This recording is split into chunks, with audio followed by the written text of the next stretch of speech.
Halo guys, Assalamualaikum warahmatullahi wabarakatuh. Bagaimana kabar kalian? Semoga selalu baik-baik saja ya. Oke, jadi sekarang kondisinya di Indonesia ini lagi apa ya? Bisa dibilang gelap seperti itu karena banyak kasus-kasus korupsi yang udah mulai ketangkep dan banyak orang-orang yang bikin hashtag kabur aja dulu. Seperti itu. Jadi ini saya akan membahas sebelum kalian memutuskan untuk kabur aja dulu, itu hal-hal apa saja yang harus kalian persiapkan, khususnya ke Australia.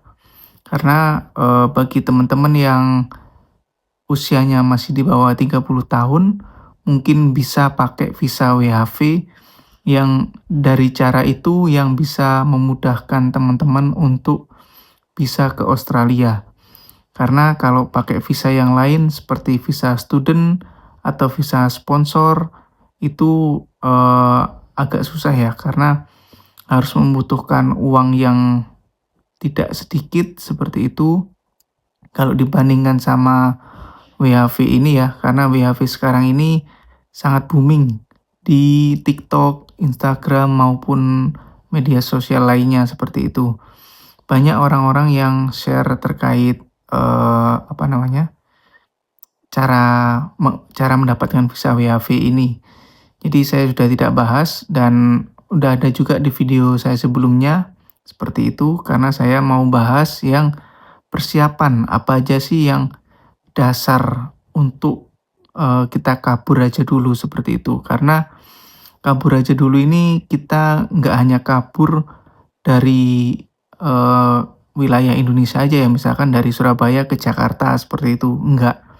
Karena ini kita beda negara, otomatis beda budaya juga, dan apa ya, kehidupannya sangat berbeda jauh, seperti itu. Jadi supaya tidak kaget, nantinya teman-teman harus ada persiapan. Nah, persiapannya apa aja?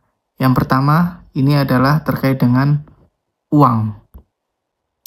Uang ini, bisa dibilang apa ya, istilahnya butuh nggak butuh ya, karena kalau kita ngomong tidak butuh, ya sebenarnya butuh untuk kehidupan sebelum mendapatkan pekerjaan, seperti itu. Nanti kalau sudah dapat pekerjaan, itu uang akan mengikuti, seperti itu.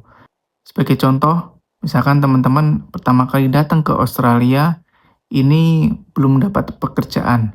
Nah, untuk, membiayai kehidupan teman-teman selama sampai dapat pekerjaan itu, teman-teman harus menyiapkan beberapa uang yang sekiranya nanti cukup untuk kehidupan teman-teman selama belum mendapatkan pekerjaan.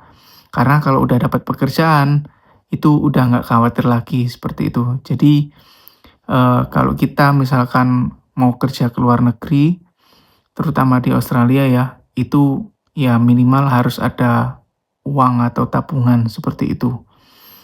Terus yang kedua adalah pendidikan. Nah ini, pendidikan ini bisa dibilang sangat penting ya khususnya untuk, visa WHV ini ya. Karena itu menjadi salah satu syarat mutlak untuk, bisa masuk ke Australia menggunakan visa WHV. Karena, eee, apa ya, kalau untuk WHV ini ya seperti itu, wajibnya harus ada pendidikan, entah itu D3 atau S1, pokoknya minimalnya D3 lah, seperti itu. Nah, kalau teman-teman sudah ada pendidikan D3 minimal seperti itu, teman-teman akan bisa, melakukan proses selanjutnya, seperti itu. Nah, selanjutnya adalah, bahasa ya. Nah, ini bahasa yang mungkin bisa dibilang sama kayak uang tadi ya, penting nggak penting juga. Tapi kalau teman-teman, apa namanya, untuk apply visa, khususnya WHV yang lebih gampang ya, saya bilang ini sebagai contoh aja saya pakai visa WHV, karena WHV ini, eee, harus membuktikan lewat sertifikat IELTS atau PTE. yang dimana dari sertifikat tersebut itu menunjukkan bahwa kita ini bisa berbahasa Inggris seperti itu. Nah, kalaupun seperti saya dulu yang harus mengulang sampai 3 kali karena tidak ada basic sama sekali untuk bahasa Inggris, ya mau nggak mau seperti itu. Karena kalaupun nanti sudah lolos untuk memenuhi persyaratan itu, kita nanti di sini itu hanya untuk sebagai komunikasi dasar saja. Karena tidak mungkin kalau kita mau bekerja sedangkan kita tidak bisa bahasa Inggris sama sekali. Ya mungkin memang ada tempat-tempat pekerjaan yang tidak memerlukan bahasa Inggris yang sangat bagus seperti itu. Cuman kalau kita mau kayak membeli makanan ataupun belanja seperti itu, kita ya mau nggak mau harus bisa bahasa Inggris. Nah, dari situ menjadi bukti bahwa pemerintah Australia harus meminta kepada kita yang mau apply visa kerja ke Australia ini menunjukkan bukti dari sertifikat bahasa Inggris yang sudah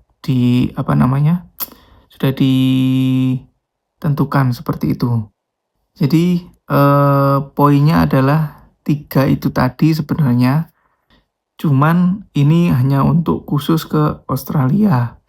Jadi bagi teman-teman yang ingin mengikuti hashtag kabur aja dulu, jadi harus ada persiapan minimal basicnya ada 3 tersebut. Karena kalau ke Jepang, ke Kanada mungkin itu beda lagi ya untuk persyaratannya.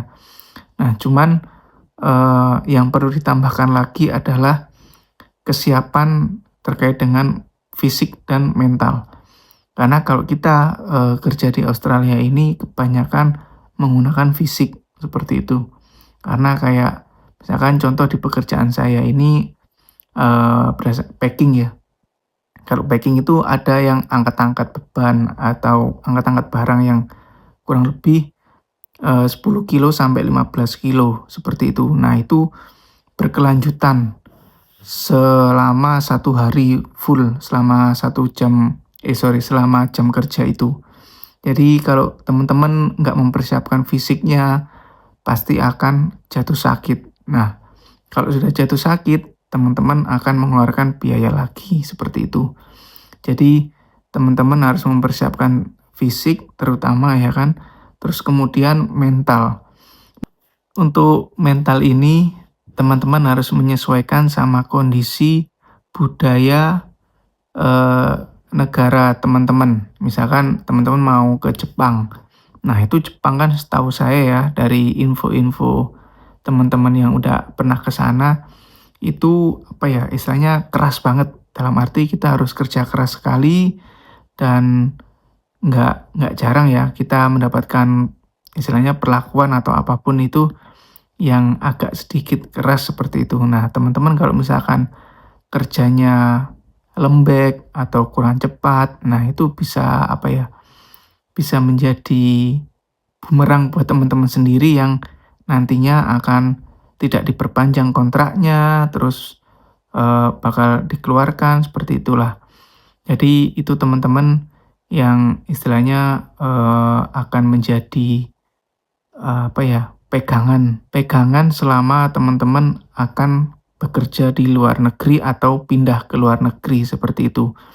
Jadi jangan hanya ikut-ikutan aja pakai hashtag pengen kabur aja dulu, tapi teman-teman harus perlu diketahui bahwa kehidupan di luar negeri itu sangat tidak mudah karena harus banyak pengorbanan dan banyak usaha juga yang harus dilakukan sebelum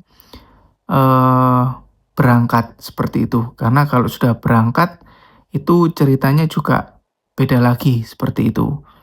Jadi seperti itu saja terkait sharing-sharing saya kali ini kepada teman-teman. Jangan mudah ikut orang-orang yang ingin kabur ke luar negeri, sedangkan kita tidak ada pengetahuan atau persiapan yang matang sehingga ketika nanti sudah sampai di luar negeri akan kaget dengan kehidupan yang ada di luar negeri, seperti itu. Terima kasih sudah menonton video kali ini. Jika ada pertanyaan ataupun hal-hal yang perlu diberitahukan kepada teman-teman yang lain, silakan tulis di kolom komentar. Sampai jumpa di video-video berikutnya. Wassalamualaikum warahmatullahi wabarakatuh.